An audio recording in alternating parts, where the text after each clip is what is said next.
Hey guys, Ben here from PaxPower Performance Trucks in Houston, Texas with something that we are all extremely proud to show you guys. A few years ago we built our first two-door OEM Raptor conversion, and that was a Gen 2 model. And then a year or so later we built 5 or so Gen 3 models based on the 21 to 23 body style. Well, what I have here behind us is our very first Gen 3.5 two-door Raptor conversion using the front end components from the 2024 and 2025 OEM Raptor.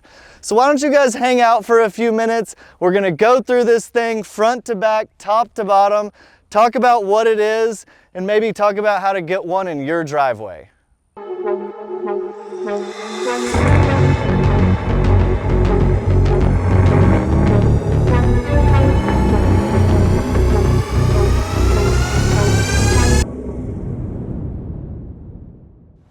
The first thing that you watching the video or anyone that sees one of these on the street is going to notice is the body work. As you look at this truck, you see the OEM Raptor components everywhere. The grille, the headlights, the bumper, fog lights, skid plates, hood, fenders, fender flares, the vents, all of the accent. Some of the parts you can't even see. We use OEM Raptor fender liners in here, complete with OEM hardware. We go all the way in, no expenses spared to make these as close to OEM quality as possible. As we come down the side, we see something that we're really proud of. These are OEM side steps from the crew cab model. We cut about 30 inches out of them, welded them back together, bed lined them, and as you can see, it is a seamless, perfect, side step for our single cab Raptor conversions. Coming back down the truck, a lot of you will notice and say, Ben, the Raptor only comes in a 5.5 foot bed crew cab spec. Well, not to worry. We are happy to work with these 6.5 foot beds that come on the single cab models.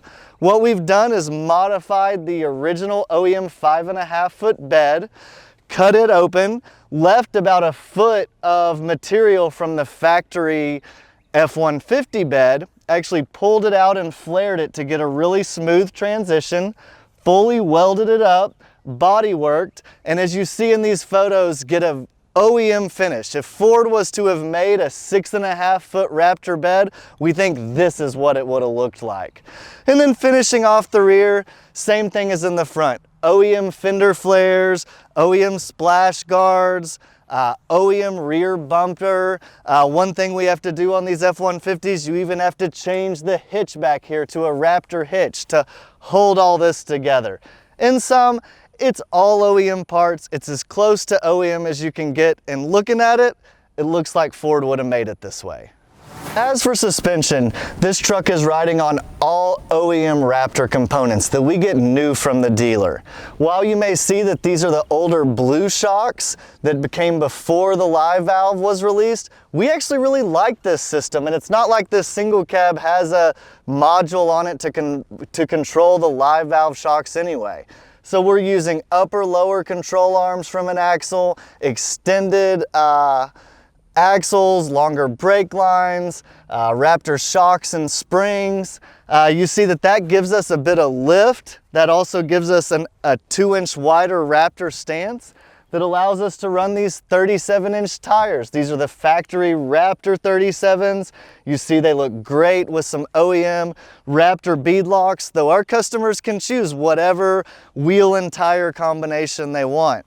Out back, we've lifted the rear with OEM Raptor leaf springs that ride great, work really well, and then we also use those Raptor Fox shocks in the rear to finish it out.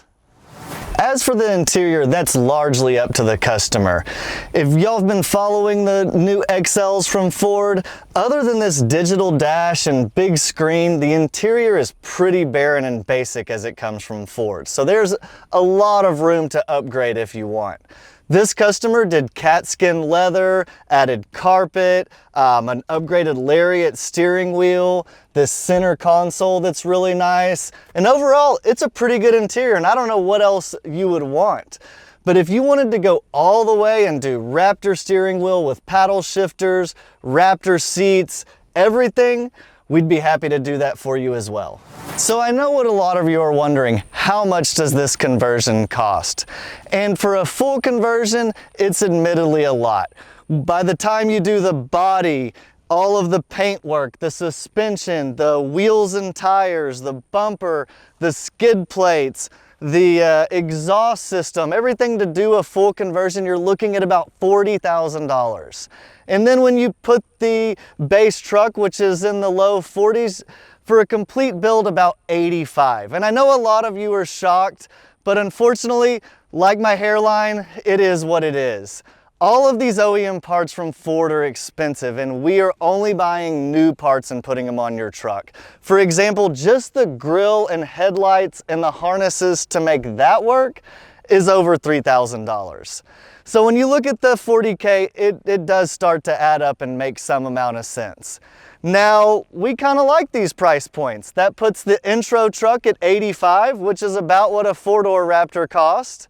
And though that, that truck has more luxury, it's not near as unique as this, and it's not hand-built. It's built on an assembly line, so obviously they can deliver it at a lower price point. Now, let's say you want to supercharge it. You should. That would be awesome. This truck is about 4,500 pounds. That's like a Mustang with a fat girlfriend. So you put 800 horsepower in this, it's going to be super fast, easily the fastest off-road truck on the road. That is going to add about 15K, so that's going to put you at about 100,000 for a Raptor R, single cab. And then let's say you want to really deck it out. 80D bumpers, lights, that full interior we talked about with the Raptor seats and paddle shifters. You may end up in Raptor R MSRP territory at $115. Granted, these are big numbers, but it's a cool truck. And granted, you will not see anyone out there with another one. So if you're interested in one of these, want to see about getting you one made, give us a call at PaxPower. We'd love to find out what your needs are and make it happen.